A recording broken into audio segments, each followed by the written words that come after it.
Salve, salve, rapaziada, Borda na área e tudo demais, cervejeiro do Brasil, vindo aqui para falar não da convocação do Ancelotti e ao mesmo tempo para falar da primeira convocação de Carlo Michelangelo Ancelotti no comando da seleção brasileira. Eu confesso que esperava que tivesse alguma polêmica. Talvez toda a convocação da seleção brasileira tenha uma certa polêmica. Eu só não esperava que fosse do jeito que foi. Não, mentira, eu esperava assim. Quando eu vi que tinha 5 nomes de jogadores do Flamengo, já esperava que tivesse sim. Até porque, vivendo nesse país doente que a gente anda vivendo, eu já esperava que tivesse chilique, choro, grito. Sim, eu esperava assim. Eu esperava assim. E às vezes eu fico me perguntando, quando nos tornamos isso? Vou até perguntar para o meu tio. Meu tio viu a Copa de 70, ele viveu a Copa de 70. Eu vou perguntar para ele se naquela época a sociedade era assim. Se flamenguistas, tricolores e vascaínos deram chilique quando viram que tinham muitos jogadores do Botafogo convocados. E gostaria de saber, quem aí é de São Paulo, por exemplo, que vocês perguntassem para o pai, tio, avô de vocês, se quando a seleção brasileira tinha muitos jogadores do Santos convocados, se corintianos, são paulinos, palmeirenses ficavam dando chilique também. Eu, por exemplo, vou falar por mim. 1994. Eu sabia que o Romário era cria do Vasco, nascido e criado na barreira do Vasco. Romário era meu ídolo, naquela seleção de 1994. Eu, flamenguista doente, torci pra caramba pro Romário. 2018, torci pra caramba pro Coutinho, cria do Vasco. Como eu torci para que Coutinho e Neymar dessem certo, até porque fizeram um ciclo bem. Inclusive, eu diria que até hoje, eu acho que foi o único parceiro decente que o Neymar teve até hoje na seleção, o Coutinho. Sério, Vascaíno? É tão difícil assim para vocês torcerem para o Vinícius Júnior? Como eu torci lá atrás para o Romário? Antes do Romário vestir a camisa do Flamengo, eu considerava o Romário um ídolo. Eu chorei com o título do Brasil em 1994. Aclamei o Romário como herói daquela geração. É tão difícil assim para vocês? Estou vendo vários vascaínos fazendo vídeos aí dizendo que já não torcia para a seleção. Agora é que não vai torcer mesmo. Ainda cita, já tinha um mulambo lá do Vinícius Júnior, agora com mais esses 5 tricolores também. Botafogo. Cara, quando nós chegamos a isso? O mais irônico de tudo, o que mais me pegou, o que mais eu achei hipocrisia e irônico. Eu vou torcer para a Argentina agora. Sério? Quer usar logo os argentinos como parâmetro? Aqueles que, por exemplo, eles cagam e andam porque acontece na AFA. Não vou torcer para a seleção da CBF porque é corrupta, e vou torcer para a Argentina. A AFA é o maior exemplo de honestidade do mundo. Olha, eu vou contar um segredo para vocês. Não sei se vocês sabem. A AFA consegue ser mais corrupta e bagunçada que a CBF. E, mais uma vez, citando os argentinos, aí eu vou chegar na ironia de toda a situação. Além dos argentinos cagarem e andarem do que acontece na AFA, até porque, nesse ponto, eu concordo com eles. Uma coisa não tem nada a ver com a outra.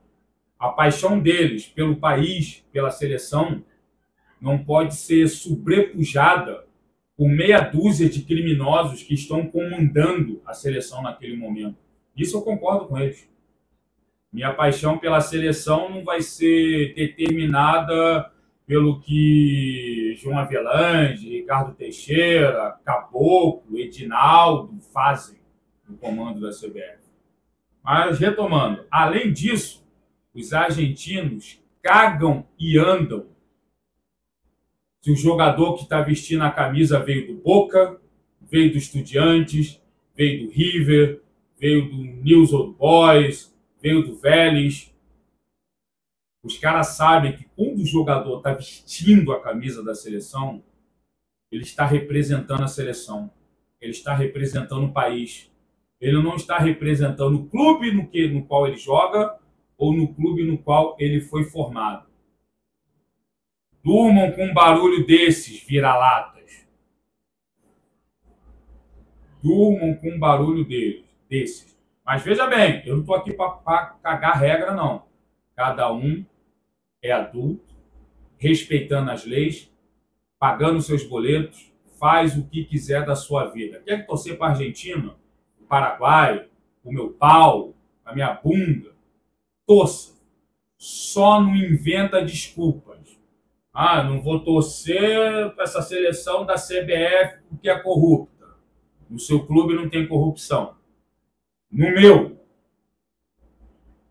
meu clube, Edmundo Santos Silva saiu algemado da sede da Gávea. Está lá no Corinthians, o Augusto Melo saindo de lá. Eu tenho que parar de torcer para o Flamengo porque teve um presidente que saiu algemado. O corintiano tem que parar de torcer para o Corinthians por causa do Edmundo Silva, do Alípio. O palmeirense tem que parar de torcer para o Palmeiras por causa lá do Mustafa Confúcio. O próprio vascaíno que está aí vomitando regra. Tem que parar de torcer para o Vasco por causa da 777, por causa do Osório, Salgado. E posso citar, imagino que quem está me assistindo aqui vai citar casos de presidentes ou algum dirigente do seu clube que esteve envolvido em alguma coisa errada, maracutaia. Tu acha que a seleção é a seleção dos empresários? Nos nossos clubes não tem empresários que mandam lá na base. Que paga para treinador da base escalar jogador apadrinhado, jogador de tem família, deixando um moleque que joga futebol de verdade. No nosso clube, não. Então a gente tem que parar de torcer para. Resumo, a gente tem que parar de torcer para futebol. A gente tem que parar de assistir futebol. Se o argumento for corrupção, a gente tem que parar de assistir futebol. A gente tem que parar de viver. A corrupção está entranhada em todas as camadas da nossa sociedade, em qualquer profissão. Então eu vou parar de ir no médico porque tem médico corrupto. Eu vou parar de acreditar na polícia porque tem policial corrupto. Bacana? Não quer torcer para a seleção? Cara, não torça. Você não é obrigado. Não existe uma lei que te obrigue. Só não invente desculpas vazias para se sentir superior aos outros que torçam. Eu vi influência aí falando mal de torcedor que foi lá esperar o Carlo Ancelotti. A CBF agora tem torcida organizada. Os nossos clubes não têm?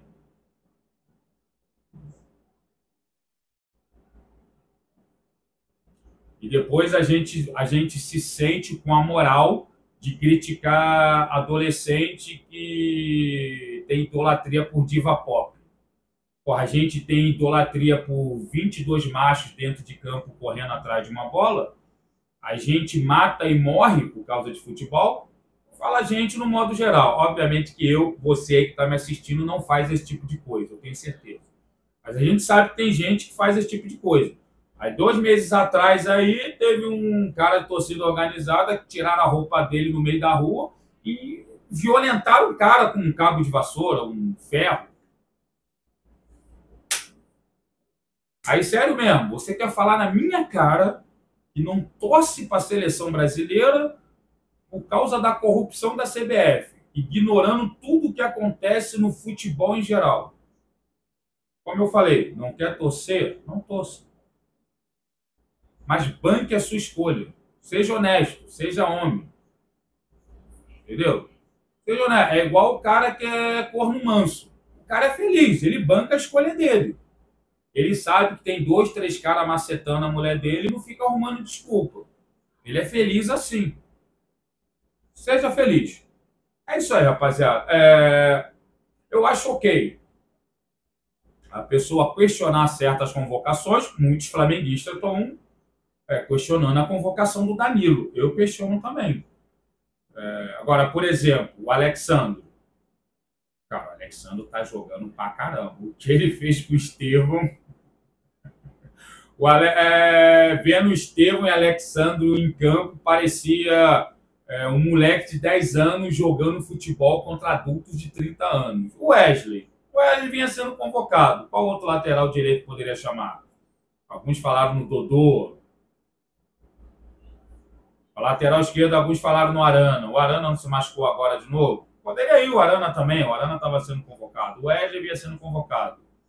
A gente falou no Gerson. O Gerson vem sendo convocado sempre. O Ortiz está vindo sendo convocado. Fora que a seleção está com os 3 melhores zagueiros machucados. O Militão, o Bremer e o Magalhães. Não temos muitas opções ali para a zaga atualmente. O único questionável talvez seja o Danilo, mas é aquilo, gente. O Ancelotti ele vai trabalhar com pessoas, da mesma maneira que o Ancelotti ele dá oportunidade para jovens, ele também mantém uma base de jogadores experientes. Todo clube que ele passou, ele é assim. Ele trabalhou com o Casemiro, ele trabalhou com o Richarlison, por isso que ele chamou de novo. Ele conhece o Danilo e o Alexandre, por jogarem ali na Juventus. Aliás, eu vi uma boa. Galera falando que ele não conhece ninguém do Flamengo, o Juan que convocou. Claro. O Ancelotti tem 5 títulos nacionais por 5 ligas diferentes, tem Champions, tem Mundial, Intercontinental, Supercopa, Recopa. Ele vai deixar um cara que tem menos conhecimento do que ele, gosto do Juan, mas é óbvio que o Juan tem muito menos conhecimento que o Ancelotti. Ele vai deixar o Juan convocar por ele. Meu Deus. Sabe o que mais me assusta? O mesmo tipo de pessoa que tem esse pensamento tem direito a votar. Isso é o que mais me assusta. O mesmo tipo de pessoa que tem esse pensamento de que foi o Juan que convocou, foi a Globo. Pô, o Ancelotti deve nem conhecer a Globo. Nem saber o que é Globo. Ele fala, é Globo, planeta Terra? É o globo terrestre? Essa pessoa tem direito a voto. Então é isso aí. O que vocês acharam, rapaziada? Eu achei a convocação ali, tipo assim, faltou algum nome? Alguns falaram, talvez, no Ibanhas, o zagueiro. Poderia ser, mas... para as laterais. 2. No gol. Acho que é isso. Qualquer um que fosse convocado para terceiro goleiro é merecido. Para mim, o mais questionável é o Bento. Hugo Souza, Everson do Galo, Léo Jardim, Brazão do Santos, João Ricardo do Fortaleza. Eu acho que o Brasil está bem servido de goleiro. Acho que não causa grandes polêmicas. Meio campo. A gente falando no Alan Patrick. Talvez se o Internacional tivesse em primeiro, ali entre os 3 do Brasileirão, já classificado na Libertadores, talvez valesse essa grita toda do Alan Patrick. Mas o Inter está lá embaixo, correndo risco aí de cair para o Bahia na Libertadores. Então não é como se o Alan Patrick estivesse voando. E eu aqui agora vou ser polêmico. Para mim, o Luiz Henrique, que jogou no Botafogo ano passado, merecia estar na seleção. Ou no lugar do Martinelli ou no lugar do Estevão. Eu colocaria no lugar do Estevão. Cada vez mais eu me convenço que o Estevão ainda não tem físico para jogo grande, para jogo onde o físico conta muito. Potencial de craque, concordo. O moleque tem potencial de craque. Eu acho que ele vai ser mais jogador que o Endrick, mas nesse momento ainda eu não vejo o Estevão assim como alguém que num jogo muito físico vai decidir alguma... Talvez entrando no segundo tempo, dando aquela cortada dele, batendo de esquerda, talvez. Mas fora isso, eu achei uma convocação... Cara, eu gostei pra caramba. Tirou alguns nomes, veio com outros, especialmente o Casemiro. Já esperava por isso, ele trabalhou com o Casemiro, ele gosta de jogador experiente. Richarlison, me surpreendeu Ederson e o Andrei. Bons nomes para sair da mesmice ali do meio de campo. Andrés Pereira. O Andrés Pereira acho que sempre entrou bem na seleção. Nunca entendi porque que o Dorival do nada limou ele. Enfim, isso é que eu tinha para falar, rapaziada. Comentem aí nos comentários. Você que não torcia antes, tá animado voltando para torcer para a seleção? Lembrando, rapaziada, eu não tô aqui para dar lição de moral para ninguém. É uma reflexão. Talvez você aí também tinha esse mesmo pensamento. Eu não torço para a CBF porque é corrupto. Aí, de repente, me ouvindo falar assim, tu pensa, porra, cara, no meu clube também tem corrupção e eu nunca deixei de abandonar o torcer pro meu clube. Entendeu? Isso aqui não é para dar tapa na cara de ninguém, dar lição de moral em ninguém. É só para a gente refletir, cara. Que às vezes certos argumentos não se sustentam. Ao mesmo cara que fala em corrupção da CBF, porra, fala que vai torcer para a Argentina. AFA. Porra, um dia desses o Messi estava reclamando aí que a AFA não pagava um avião decente para eles viajarem. Bem ou mal, a CBF ainda faz isso. A estrutura da CBF, os jogadores da seleção, é top. O campeonato brasileiro, em comparação com o campeonato argentino, desde que passou a ser pontos corridos, a CBF é muito mais organizada. Então é isso aí, isso aí. Responda nos comentários aí o que vocês acharam. Podem questionar jogadores do Flamengo, normal. Eu questiono o Danilo. Eu acho também que o Pedro não tinha sido convocado. Eu vi muitos jornalistas falando Pedro. Eu acho que o Pedro nem forma. Para mim, ainda, por exemplo, mostrou potencial para estar na seleção brasileira. Eu prefiro os atacantes lá de fora. Tanto o Matheus Cunha quanto o Richarlison, por exemplo. Eu acho que o Gerson, a despeito de algumas críticas que eu faço, o Gerson na seleção tem jogado bem. Lembrando que contra a Argentina ele não estava em campo. O Wesley e Léo Ortiz, sim, eu concordo, tem que se provar. Lembrando que contra a Argentina o Léo Ortiz entrou no segundo tempo. Ou seja, com ele só tomou um gol. E o Wesley, eu acho que vem no viés de baixo. Eu concordo, questionar Danilo e Wesley. Concordo. Então é isso aí, rapaziada. Valeu, tamo junto. Os comentários aqui é livre, liberdade de expressão. Pode comentar o que você quiser. Até a próxima, rapaziada.